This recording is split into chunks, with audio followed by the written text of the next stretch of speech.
Compañeras y compañeros, vamos a comenzar a dar lectura a la declaración que en forma conjunta hemos realizado todas las organizaciones sindicales, estudiantiles, de derechos humanos, barriales y de partidos políticos que hemos convocado a esta marcha. Las organizaciones abajo firmantes expresamos nuestro repudio y rechazo a la ley aprobada por el Congreso Nacional.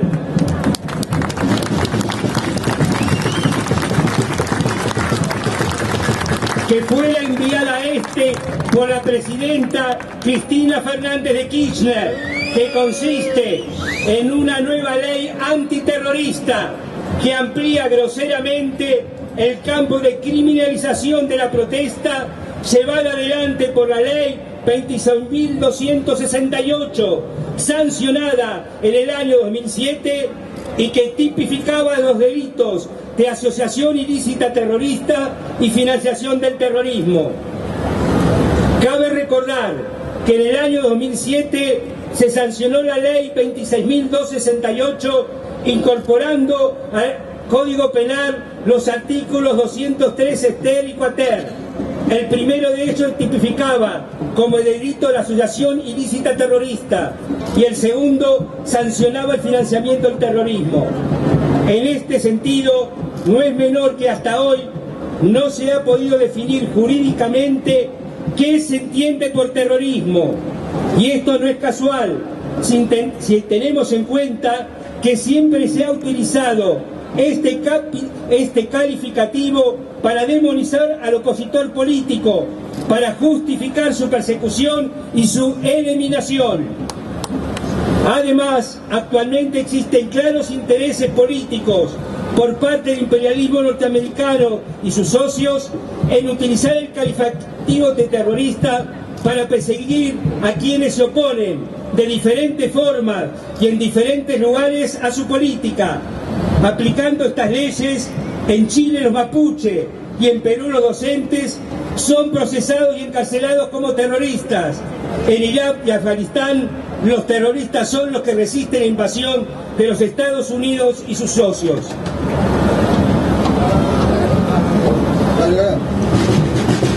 La nueva ley impulsada por la presidenta modifica la ley 26.268,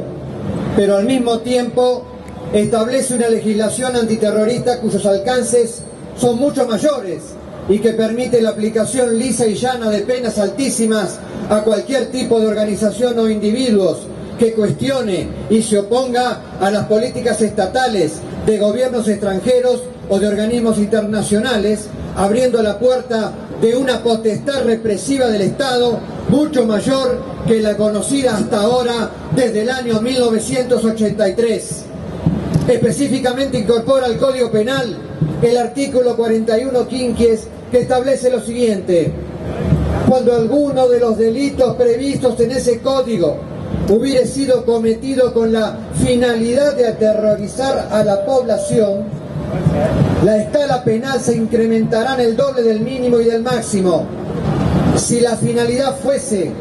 la de obligar a las autoridades públicas nacionales o gobiernos extranjeros o agentes de una organización internacional a realizar un acto o abstenerte de hacerlo, se aplicará la misma escala. No es difícil imaginar la facilidad con la que se puede aplicar esta figura si tenemos en cuenta los miles de compañeros judicializados y procesados por luchar y las campañas mediáticas que demonizan la protesta. A partir de ahora, cualquier tipo de protesta que lleve adelante acciones reivindicativas que tengan por objeto intentar que el Estado Nacional, a través de cualquiera de sus funcionarios públicos, ministros, secretarios, comisarios, etcétera, gobiernos extranjeros o agentes de organismos internacionales, realicen un acto o se abstengan de hacerlo, queda abarcada por esta ley. De esta manera, esta ley posibilita calificar de terrorista casi cualquier acción de protesta o lucha, incrementando al doble el mínimo y el máximo de las escalas penales de los delitos que se trate, convirtiendo en la práctica cualquier acusación penal en el marco de la protesta social en la posibilidad concreta de privar de la libertad a los luchadores acusados. Si esta ley hubiera sido aprobada hace unos años, hoy podríamos tener en las cárceles a cientos de militantes y activistas que hoy se encuentran procesados. La ley agrega al Código Penal como artículo 306 la figura de financiación del terrorismo, que castiga explícitamente el hecho de colaborar económicamente, directa o indirectamente, con cualquier organización o persona que vaya a cometer hechos con la finalidad de obligar a la autoridad a realizar o abstenerse de realizar un acto. La consecuencia directa de esto es que se puede criminalizar o perseguir cualquier campaña de solidaridad con cualquier preso político al que se le haya aplicado el agravante de terrorismo. A la luz de esta nueva legislación, todos los que colaboraran económicamente con estas campañas deberían enfrentar penas privativas de libertad de entre 5 y 15 años. Asimismo, resulta gravísimo que la ley, en su artículo 6,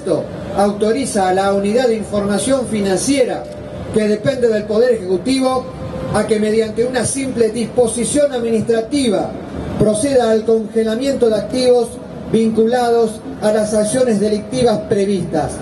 Ya no se requerirá una decisión judicial, sino una simple comunicación al juez de turno una vez que la medida se efectivizó. El peligro que extraña esta legislación debe medirse a sí mismo con referencia al contexto en el cual se sanciona.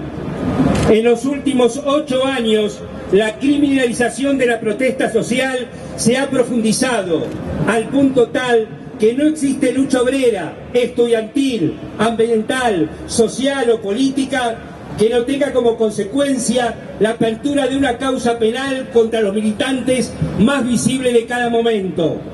No podemos olvidar la querella penal que inició Cristina Fernández de Kirchner contra los asambleístas de Gualeguaychú,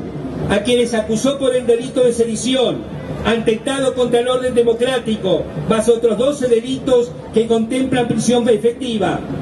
Tampoco podemos olvidar que en la causa penal iniciada el 23 de diciembre contra los terciarizados del Roca y ferroviarios de la oposición,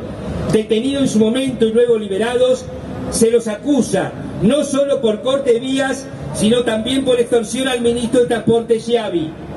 Ambos ejemplos quedarían abarcados en los agravantes de esta ley de producirse su vigencia. Mucho menos podemos pasar por altos las declaraciones de la presidenta, cuando califica los reclamos de los trabajadores como extorsivos. A esta política nacional de criminalizar la protesta se ha sumado la utilización de patotas contra quienes luchan, como ocurrió en el Hospital Francés, en el INDEC, en la legislatura contra los maestros y en la lucha de los terciarizados del ferrocarril Roca, en el cual fue asesinado Mariano Ferreira, por citar solo algunos ejemplos. Por otra parte, la represión directa ha crecido exponencialmente, tanto en cantidad como en brutalidad. Basta recordar la represión policial a los trabajadores de Kraft en el 2009, la represión a la comunidad COME en la colonia La Primavera en Formosa, en la cual fue asesinado Roberto López, y en otro hecho el mismo día, Mario López. La represión en el Parque Indoamericano, que dejó un saldo de 3 asesinados, Bernardo Salgueiro, Rosmaría Churapunia y Emilio Canevari. La represión en Libertador San Martín en Jujuy, en la cual fueron asesinados 4 personas, Ariel Farfán, Juan José Velázquez, Félix Reyes y Alejandro Farfán, y el asesinato a sangre fría de Cristian Ferreira en Santiago del Estero. Este año, el asesinato el 1 de enero de los jóvenes militantes del Frente Popular, Darío Santillán de Rosario, Jeremías Trasante, Adrián Rodríguez y Claudio Suárez, como el desalojo en forma brutal de más de 1000 hectáreas de familia de la comunidad COME en el Chaco, demuestra hasta dónde pueden llegar las políticas represivas y el porqué de estas.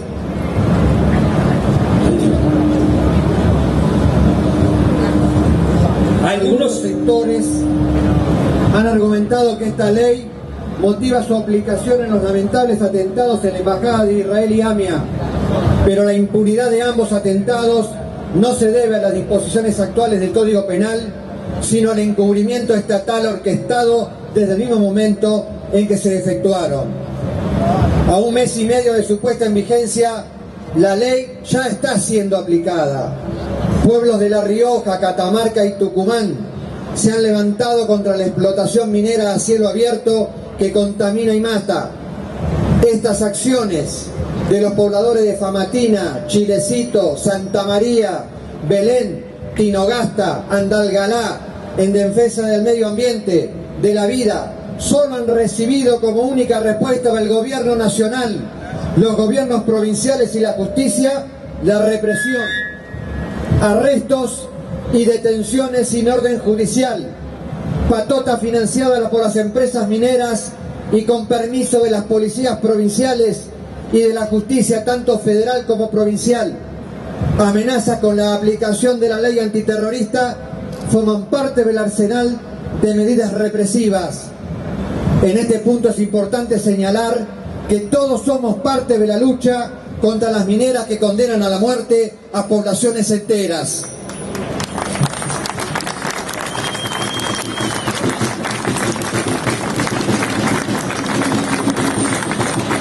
Debe destacarse que esta ley, que fuera promovida por el gobierno nacional, como también lo fue la sanción de la ley 22.268, a pedido del Departamento de Estado de los Estados Unidos, a través del Grupo de Acción Financiera Internacional, GAFI, y se enmarca en la sanción y aplicación de legislaciones antiterroristas a nivel continental para la persecución y criminalización de la lucha social. Esta ley no está pensada ni sancionada en pos de resolver ninguno de los problemas que enfrenta el pueblo argentino. Tampoco está destinada a impedir que se produzcan atentados contra el pueblo argentino, ni a lograr el esclarecimiento de los ya perpetrados contra la AMIA y la Embajada de Israel. Hay que dejar bien en claro que no es necesaria la sanción de ninguna legislación especial para hacer justicia y resolver estos atentados contra el pueblo argentino. Las leyes antiterroristas son un elemento fundamental para generar disuasión, miedo y rotura de los lazos sociales entre los más decididos luchadores que llevan adelante políticas reivindicativas o reclamos sociales y el resto del entramado social. La posible privación de libertad por un lazo prolongado, el ser calificado de terrorista, el ser perseguido con saña por el aparato estatal, el ser demonizado por los medios de comunicación, generan miedo. En realidad, la ley antiterrorista provoca terror y constituye una herramienta de persecución estatal a la lucha tanto en el plano jurídico como simbólico. Por estos fundamentos, repudiamos la sanción de la ley antiterrorista y exigimos su derogación y demás leyes represivas, y llamamos a toda la población a manifestarse y movilizarse en contra de esta legislación represiva y antipopular, en defensa de las más amplias libertades públicas por las que el pueblo argentino luchó y seguirá luchando.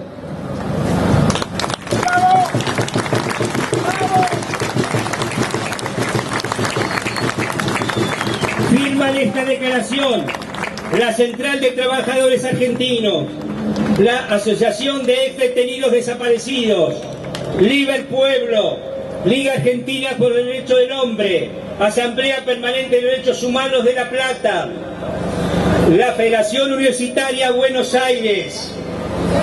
el Movimiento Socialista de los Trabajadores, la Corriente Clasista Combativa, Libres del Sur, el Partido de los Trabajadores por el Socialismo, Partido Obrero, Izquierda Socialista, Proyecto Sur, Nuevo Más, Movimiento Popular Darío Santillán, Partido Revolucionario Marxista-Leninista, Partido Comunista Revolucionario, Brecha, Partido Socialista de los Trabajadores Unificado, Compa, Unión Cívica Radical, Buenos Aires para Todo y el Partido Socialista. Compañero, vamos a seguir en la calle luchando hasta lograr derogación de la ley antiterrorista y de todas las leyes represivas con nuestro pueblo. Vamos a seguir hasta que la lucha que llevamos adelante los compañeros de Tangalá, de Famatina, de La Rioja, de Tucumán, de Catamarca contra las mineras, tenga el éxito. Vamos a seguir adelante hasta que cada una de las reivindicaciones de nuestro pueblo, de la clase trabajadora, logren su finalidad. Y no va a haber ninguna ley antirrepresiva, ninguna ley antiterrorista que nos vaya a detener. ¡Fuerza, compañeros! Y seguiremos en la calle hasta que logren